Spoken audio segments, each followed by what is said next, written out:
Hello friends, welcome back to my channel let's prepare. तो last video में हमने पढ़ा था मगध साम्राज्य के विस्तार के बारे में, जिसमें हमने पढ़ा था सबसे पहले हर्यक वंश के बारे में, उसके बाद शिशुनाग वंश और उसके बाद कौन सा था, नंद वंश। तो नंद वंश के अंतिम शासक धनानंद को मारने के पश्चात चंद्रगुप्त मौर्य ने मौर्य साम्राज्य की स्थापना की।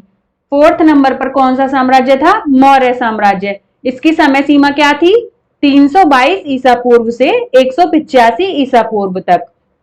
तो मौर्य राजवंश या मौर्य साम्राज्य प्राचीन भारत का एक शक्तिशाली राजवंश था। मौर्य राजवंश ने 137 वर्ष भारत में राज्य किया। इसकी स्थापना का श्रेय चंद्रगुप्त मौर्य और उनके मंत्री चाणक्य को दिया जाता है। चंद्रगुप्त मौर्य और मौर्य साम्राज्य से बहुत से क्वेश्चन बनते हैं और यह बहुत बड़ा टॉपिक है, इसके बारे में आपको ध्यान पूर्वक पढ़ना होगा। यह साम्राज्य पूर्व में मगध राज्य में गंगा नदी के मैदानों से शुरू हुआ और इसकी राजधानी पाटलिपुत्र में थी। तो जो मगध राज्य है वो गंगा नदी के मैदानों, जो आज के टाइम में बिहार और बंगाल है, वहां से शुरू हुआ और इसकी राजधानी क्या थी, पाटलिपुत्र, जो आज के पटना शहर के पास है। बिहार का जो पटना शहर है उसके पास है। तो इसमें आपको पता चला चंद्रगुप्त मौर्य ने मौर्य साम्राज्य की स्थापना की और उनके मंत्री कौन थे, चाणक्य, जिनको कौटिल्य भी बोला जाता था। तो एक बार नजर इस पर डालेंगे, जो मौर्य साम्राज्य में शासन करने वाले शासक हैं उनके नाम और उनकी समय सीमा। सबसे पहले किसने शासन किया, चंद्रगुप्त मौर्य ने।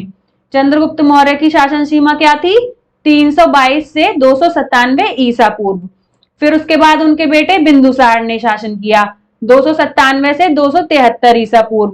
उसके बाद अशोक का शासन काल था, सम्राट अशोक जो थे उनका शासन काल था 268 से 232 ईसा पूर्व।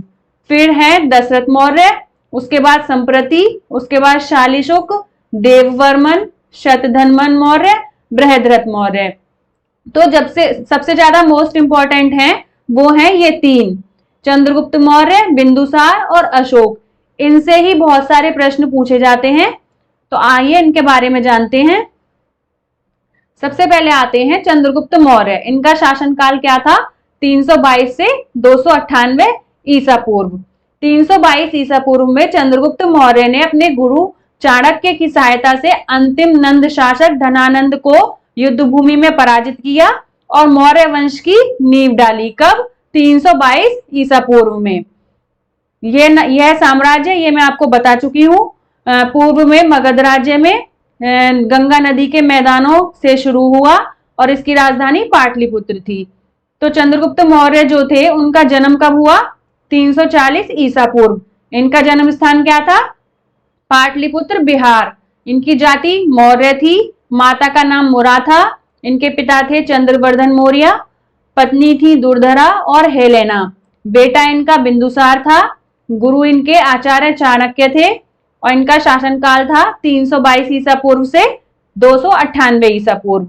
इनके शासनकाल का समय था 23 वर्ष। इनकी मृत्यु कहां पर हुई थी, श्रवण बेलगोला, जो कि चंद्रागिरी की पहाड़ियों में कर्नाटक में स्थित है।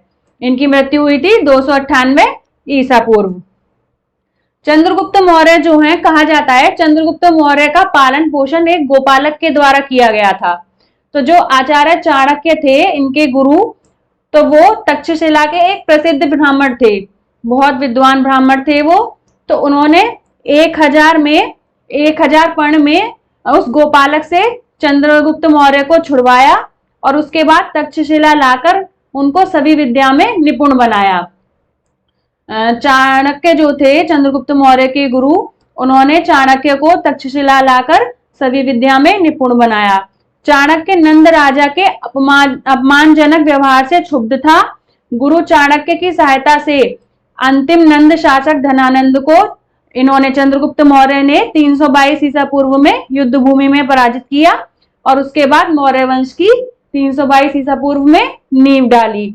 तो चंद्रगुप्त मौर्य ने चाणक्य की सहायता से धनानंद को पराजित किया और मौर्य वंश की स्थापना की।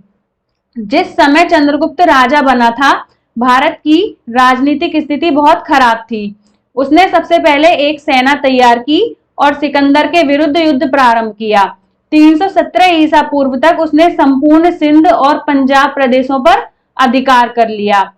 पंजाब और सिंध विजय के बाद चंद्रगुप्त तथा चाणक्य ने धनानंद का नाश करने हेतु मगध पर आक्रमण कर दिया और युद्ध में चंद्रगुप्त से क्रूर धनानंद मारा गया। अब चंद्रगुप्त जो थे वो भारत के एक विशाल साम्राज्य मगध के शासक बन गए थे धनानंद को मारने के पश्चात। सिकंदर की मृत्यु के पश्चात सेल्यूकस उसका उत्तराधिकारी बना। तो जो सेल्यूकस थे उन्होंने अपनी पुत्री हेलेना का विवाह किसके साथ किया था? चंद्रगुप्त मौर्य के साथ। उसने मेगास्थनीज को राजदूत के रूप में चंद्रगुप्त मौर्य के दरबार में भेजा। तो जो मेगास्थनीज थे उन्होंने कई वर्षों तक चंद्रगुप्त के दरबार में रहे वो, और उन्होंने जो कुछ भी भारत में देखा उसको अपनी पुस्तक इंडिका में उसका वर्णन किया। मेगास्थनीज ने, इंडिका जो बुक थी, ये क्वेश्चन बहुत पूछा जाता है, इसको किसने लिखा था? मेगास्थनीज ने। तो मेगास्थनीज जो, और ये भी क्वेश्चन बनता है कि मेगास्थनीज जो था वो किसके शासन काल में आया था भारत में? तो वो किसके शासन काल में आया था? चंद्रगुप्त मौर्य के में, 304 ईसा पूर्व और 299 ईसा पूर्व के बीच तक। चंद्रगुप्त मौर्य ने पश्चिम में सौराष्ट्र तक प्रदेश जीतकर अपने प्रत्यक्ष शासन के अंतर्गत शामिल कर लिया सौराष्ट्र को। उस समय मगध भारत का सबसे शक्तिशाली राज्य था। मगध पर कब्जा होने के बाद चंद्रगुप्त सत्ता के केंद्र पर काबिज हो चुका था। अंतिम समय में चंद्रगुप्त मौर्य ने जैन मुनि भद्रबाहु के साथ, जो चंद्रगुप्त मौर्य थे वो अपने अंतिम समय में जैन मुनि भद्रबाहु के साथ श्रवणबेलगोला चले गए थे और वहीं पर उन्होंने संलेखना उपवास द्वारा अपना शरीर त्याग किया था 298 ईसा पूर्व में। चंद्रगुप्त मौर्य कहां पर? श्रवणबेलगोला चले गए थे और वहां पर उन्होंने अपना शरीर त्याग किया। अब आते हैं सम्राट बिंदुसार। चंद्रगुप्त के बाद उनका पुत्र बिंदुसार सत्तारूढ़ हुआ। उसे अमित्रघात की उपाधि भी दी जाती है। अमित्रघात का मतलब है दुश्मनों का संहार करने वाला। बिंदुसार को कौन सी उपाधि दी जाती है? अमित्रघात की। और अमित्रघात का मतलब क्या है? दुश्मनों का संहार करने वाला, जिसे यूनानी ग्रंथों में अमित्रोकेडीज का नाम दिया गया है। ये बहुत मोस्ट इंपॉर्टेंट है, जो टॉपिक मैं पढ़ा रही हूँ इसकी एक एक चीज से क्वेश्चन बनता है, प्लीज ध्यान से पढ़िएगा। जिसे वायु पुराण में भद्रसार और जैन साहित्य में सिंहसेन कहा गया। ये सब किसको कहा गया है? सम्राट बिंदुसार को। यह 298 ईसा पूर्व मगध साम्राज्य के सिंहासन पर बैठा। जैन ग्रंथों के अनुसार बिंदुसार की माता कौन थी? दुर्धरा। चंद्रगुप्त मौर्य की पत्नी जो थी दुर्धरा, वो बिंदुसार की माता थी। थेरवाद परंपरा के अनुसार वह हिंदू धर्म का अनुयायी था। बिंदुसार का पूरा नाम क्या था? बिंदुसार मौर्य। इनका जन्म कहाँ हुआ था? 320 ईसा पूर्व में पाटलिपुत्र में। इनकी माता का नाम क्या था? दुर्धरा। पिता का नाम चंद्रगुप्त मौर्य। इनके भाई का नाम क्या था? केशनाग, जो कि जन्म के बाद ही उनका देहांत हो गया था। इनकी पत्नी का नाम था सुभद्रांगी और इनकी 15 अन्य पत्नियां भी थी। इनके पुत्र का नाम था अशोक, विताशोक, सुशील और 98 अन्य पुत्र थे इनके। इनका शासनकाल जो था वो 27 वर्ष तक चला, 297 ईसा पूर्व से 273 ईसा पूर्व तक। इनकी मृत्यु कब हुई? 270 ईसा पूर्व में पाटलिपुत्र में। पुराणों में वर्णित बिंदुसार ने 25 वर्षों तक शासन किया था। बिंदुसार के समय में भारत का पश्चिम एशिया से व्यापारिक संबंध अच्छा था। बिंदुसार के दरबार में सीरिया के राजा एंटियोकस प्रथम ने डाइमेकस नामक राजदूत भेजा। डाइमेकस नामक राजदूत जो था वो किसके समय में आया? बिंदुसार के समय में। मिस्र के राजा टोलेमी द्वितीय के काल में डायनोसियस नामक राजदूत मौर्य दरबार में बिंदुसार की सभा में आया था। बिंदुसार की सभा में 500 सदस्यों वाली मंत्रिपरिषद थी, जिसका प्रधान था खल्लाटक। कितने सदस्यों वाली मंत्रिपरिषद थी? 500 सदस्यों वाली, और जिसका प्रधान कौन होता था? खल्लाटक। बिंदुसार ने 25 वर्षों तक राज्य किया। अंततः 273 ईसा पूर्व उसकी मृत्यु हो गई। तो बिंदुसार के राज्य में सीरिया के राजा ने कौन सा भेजा था राजदूत? डाइमेकस। और मिस्र के राजा ने कौन सा भेजा था? डायनोसियस। अब आते हैं सम्राट अशोक। अब हम पढ़ेंगे सम्राट अशोक के बारे में, जिनका शासनकाल था 272 ईसा पूर्व से 236 ईसा पूर्व तक। तो जो सम्राट अशोक थे उनको अशोक महान और चक्रवर्ती सम्राट अशोक के नाम से जाना जाता है। सम्राट अशोक का 304 ईसा पूर्व वर्तमान बिहार के पाटलिपुत्र में इनका जन्म हुआ था। सम्राट बिंदुसार के पुत्र और मौर्य वंश के तीसरे राजा के रूप में ये जाने गए थे। चंद्रगुप्त मौर्य की तरह ही उनका पोता भी काफी शक्तिशाली था। कौन था वो? अशोक। पाटलिपुत्र नामक स्थान पर जन्म लेने के बाद उन्होंने अपने राज्य को पूरे अखंड भारतवर्ष में फैलाया और पूरे भारत पर एक छठ राज किया। तो इनके बारे में पढ़ते हैं। इनका नाम क्या था? सम्राट अशोक। जन्म स्थान पाटलिपुत्र और जन्म समय 304 ईसा पूर्व। शासन का समय 269 ईसा पूर्व से 232 ईसा पूर्व। पहचान महान राजा के रूप में सुना भी होगा आपने, सम्राट अशोक महान के नाम से इनको जाना जाता है। इनकी पत्नियों के नाम हैं देवी, कारुआकी, पद्मावती, तिष्यरक्षिता। इनके माता पिता कौन हैं? बिंदुसार और शुभांद्रगी। इनकी मृत्यु कब हुई? 232 ईसा पूर्व में। अपने राजकुमार के दिनों में उन्होंने उज्जैन तथा तक्षशिला के विद्रोहों को दबा दिया था। सम्राट अशोक का साम्राज्य अखंड भारत में विस्तृत था। उत्तर से दक्षिण हिस्से तक केवल सम्राट अशोक का ही राज्य था। कहां से? उत्तर से दक्षिण तक के हिस्से पर। उत्तर से हिंदू कुश की श्रेणियों से लेकर दक्षिण तक और पूर्व में बांग्लादेश से पश्चिम में इराक और अफगानिस्तान तक अशोक का राज्य विस्तार था।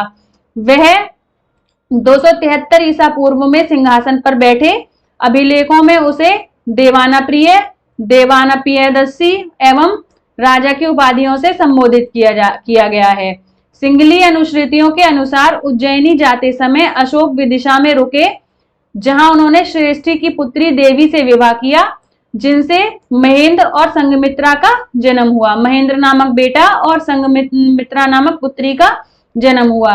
दिव्यदान में उनकी एक पत्नी का नाम तिष्यरक्षिता मिलता है। उनके लेख में केवल उनकी पत्नी का नाम करुणावकी है, जो कि तीवर की माता थी। अभिलेखों में उसे देवाना प्रिय, देवाना प्रियदर्शी एवं राजा की उपाधियों से संबोधित किया गया। कलिंग की लड़ाई। जो कलिंग की लड़ाई थी वो अशोक के जीवन में एक निर्णायक मोड़ साबित हुई, जिस युद्ध के बाद उनका मन नरसंहार को देखकर, जो उस युद्ध में भारी नरसंहार हुआ था, उसको देखकर अशोक का जो मन था वो ग्लानि से भर गया, जब उन्होंने बौद्ध धर्म को अपना लिया और उसके प्रचार के लिए बहुत से कार्य किए। सम्राट अशोक के शिलालेख तथा शिलोत्कीर्ण उपदेश भारतीय उपमहाद्वीप में जगह जगह पाए गए हैं। अशोक ने धर्म प्रचार करने के लिए विदेशों में भी अपने प्रचारक भेजे थे। जिन जिन देशों में प्रचारक भेजे गए उनमें सीरिया, पश्चिम एशिया का एंटियोकस थियोस, मिस्र का टोलेमी फिलाडेलस, मकदूनिया का एंटीगोनस गोनाथस, साइरीन का मेगास और एपाइरस का अलेक्जेंडर शामिल थे। उन्होंने अपने पुत्र महेंद्र और एक बेटी जो संघमित्रा थी उनको राजधानी पाटलिपुत्र से श्रीलंका के जलमार्ग से रवाना किया। पटना का ऐतिहासिक महेंद्र घाट उनके ही नाम पर रखा गया है। जो अशोक के पुत्र थे महेंद्र, उन्हीं के नाम पर रखा गया है, जो पटना का ऐतिहासिक महेंद्र घाट है। युद्ध से मन उब जाने के बाद भी सम्राट अशोक ने एक बड़ी सेना को बनाए रखा। अशोक ने अनेक बौद्ध स्तूपों का निर्माण करवाया। सांची के बौद्ध स्तूप का निर्माण भी किसने करवाया? अशोक ने। अशोक ही पहला ऐसा शासक था जिसने अपने संदेशों को अभिलेखों के माध्यम से जनता तक पहुंचाया। ये अभिलेख कौन सी भाषा में लिखे गए थे? प्राकृत भाषा में। जो अशोक के अभिलेख थे वो कौन सी भाषा में थे? प्राकृत भाषा में। इनको कितनी लिपियों में लिखा? 4 लिपियों में।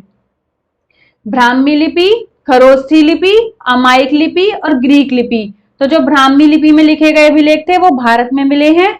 खरोष्ठी लिपि में लिखे गए जो हैं वो पाकिस्तान में। अमायिक लिपि में जो लिखे गए हैं वो अफगानिस्तान में, और ग्रीक लिपि में जो लिखे गए हैं वो अफगानिस्तान की उत्तरी सीमा में पाए गए हैं। अशोक के अभिलेखों को पढ़ने में पहली सफलता किसको मिली? जेम्स प्रिंसेप को 1837 में। यह क्वेश्चन भी बहुत आता है कि अशोक के अभिलेखों को सबसे पहले किसने पढ़ा? जेम्स प्रिंसेप ने 1837 में। तो अशोक के अभिलेखों को 3 भागों में विभाजित किया गया है। नंबर 1 शिलालेख, स्तंभलेख और गुहालेख। कितने भागों में विभाजित किया गया? 3 भागों में। सम्राट अशोक मौर्य के शिलालेख। सम्राट अशोक ने अपने जीवन में कई शिलालेख खुदवाए जिन्हें इतिहास में सम्राट अशोक के शिलालेखों के नाम से जाना जाता है। मौर्य वंश की पूरी जानकारी उनके द्वारा स्थापित इन्हीं मौर्य वंश के शिलालेखों में मिलती है। सम्राट अशोक ने इन शिलालेखों को ईरानी शासक की प्रेरणा से खुदवाया। सम्राट अशोक के जीवन काल के करीब 40 शिलालेख इतिहासकारों को मिले हैं, जिसमें से कुछ शिलालेख तो भारत के बाहर जैसे अफगानिस्तान, नेपाल और वर्तमान बांग्लादेश और पाकिस्तान आदि में मिले हैं। जो इनके शिलालेख थे वो हैं और उनके स्थान हैं। तो ये है पहला रूपनाथ, फिर बैराट, मस्की। रूपनाथ जो है कहाँ? जबलपुर जिला मध्य प्रदेश। बैराट राजस्थान के जयपुर जिले में। यह शिला फलक कलकत्ता संग्रहालय में भी है। मस्की रायचूर जिला कर्नाटक। येरागुडी कर्नूल जिला आंध्र प्रदेश। जौगढ़ गंजाम जिला उड़ीसा। धौली कहाँ से मिला है? पुरी जिला उड़ीसा। और गुजर्रा नामक शिलालेख दतिया जिला मध्य प्रदेश। राजुल मंडगिरी बल्लारी जिला कर्नाटक। गांधी मठ कहाँ से मिला? रायचूर जिला कर्नाटक से। ब्रह्मगिरी कहाँ से मिला? चित्रदुर्ग जिला कर्नाटक से। पलकीगुंडू गवी मठ के पास रायचूर कर्नाटक से। सहस्राम जो है इनका शिलालेख वो शाहबाद जिला बिहार से। सिद्धपुर चित्रदुर्ग जिला कर्नाटक से। जटिंगा रामेश्वर चित्रदुर्ग जिला कर्नाटक से। येरागुडी कर्नूल जिला आंध्र प्रदेश से। अहरोरा मिर्जापुर उत्तर प्रदेश से। और दिल्ली अमर कॉलोनी दिल्ली से। तो जो ये इनके शिलालेख है इन पे एक बार नजर डाल लीजिएगा। अब आते हैं इनके शिलालेखों के बारे में कि जो इनके प्रमुख जो 14 शिलालेख थे उनमें क्या क्या बताया गया है। तो थोड़ी थोड़ी नजर हम इन पे भी डाल लेते हैं। तो सम्राट अशोक का जो 14 मुख्य शिलालेख थे उनमें से प्रथम था, उसमें क्या था? किसी भी पशु का वध न किया जाए तथा राजकीय एवं मनोरंजन उत्सव न किए जाने का आदेश दिया। द्वितीय में क्या था? मनुष्य और पशुओं के लिए चिकित्सालय खुलवाना और उनमें औषधि की व्यवस्था करना। तृतीय क्या था? राजकीय पदाधिकारियों को आदेश दिए थे कि प्रति 5 वर्षों के बाद धर्म प्रचार के लिए दौरे पर जाएं। चतुर्थ में क्या था? राजकीय पदाधिकारियों को आदेश दिए कि वह व्यवहार और सनातन नियमों, नैतिकता व दया का सर्वत्र प्रचार प्रसार करें। और पंचम शिलालेख में क्या था? इसमें धर्म महामात्रों की नियुक्ति और धर्म और नैतिकता के प्रचार के वर्णन थे। छठे शिलालेख में था राजकीय पदाधिकारियों को आदेश दिए कि सर्वलोक हित से संबंधित कुछ भी प्रशासनिक सुझाव मुझे किसी भी समय या स्थान पर दें। और सप्तम शिलालेख में सभी जाति संप्रदाय के व्यक्ति सब स्थानों पर रह सकें क्योंकि वे सभी आत्मसंयम व हृदय की पवित्र, मतलब एक समानता की भावना। अष्टम में राज्याभिषेक के 10वें वर्ष में अशोक ने बोधिगया, संबोधि जो था बोधिगया में, उसकी यात्रा धर्म यात्राओं को प्रारंभ किया। श्रमण के प्रति उचित बर्ताव करने का उपदेश दिया। नवम शिलालेख में दास तथा सेवकों के प्रति शिष्टाचार का अनुपालन करें, जानवरों के प्रति उदारता, वमन एवं श्रमण के प्रति उचित बर्ताव। 10वें शिलालेख में उन्होंने बताया, घोषणा की जाए कि यश और कीर्ति के लिए नैतिकता होनी चाहिए। 11वां शिलालेख जो है धम्म नीति की व्याख्या की गई है। विभिन्न अवसरों पर किए जाने वाले दान की चर्चा की गई है। 12वें शिलालेख में किसी को भी अकारण अपने धर्म की बढ़ाई, दूसरे धर्म की निंदा नहीं करनी चाहिए। 13वें में अशोक के राज्याभिषेक के 8वें वर्ष कलिंग विजय, जो कलिंग का युद्ध था, उसका उल्लेख मिला है 13वें में। इन शिलालेखों के बारे में क्वेश्चन बन जाते हैं कि कौन से शिलालेख में क्या क्या जानकारी दी गई है। तो ऐसे भी कलिंग विजय का किसमें वर्णन मिला है? तो वो 13वें शिलालेख में। 14वां शिलालेख धर्म प्रशासन संबंधी महत्वपूर्ण सूचनाओं का विवरण है। स्तंभ लेख, अशोक के स्तंभ लेखों की संख्या 7 है, जो 6 विभिन्न स्थानों पर पाषाण स्तंभों पर उत्कीर्ण पाए गए। मतलब स्तंभ मतलब खंभों पर उत्कीर्ण है। ये स्तंभ लेख कहाँ कहाँ पर है? दिल्ली, इलाहाबाद, लौरिया, अरराज, लौरिया, नंदनगढ़ और रामपुरमा में। तो यहाँ पर जो है स्तंभों में इनकी जानकारी मिली है। ये टॉपिक बहुत मोस्ट इंपॉर्टेंट है, इसको ध्यान से पढ़िएगा, इससे बहुत क्वेश्चंस पूछे जाते हैं और इससे संबंधित प्रश्न मैं अपने नेक्स्ट वीडियो में डाल दूंगी। अगर आपको मेरे पढ़ाने का तरीका पसंद आए तो प्लीज मेरे चैनल को लाइक और सब्सक्राइब करें। Thank you.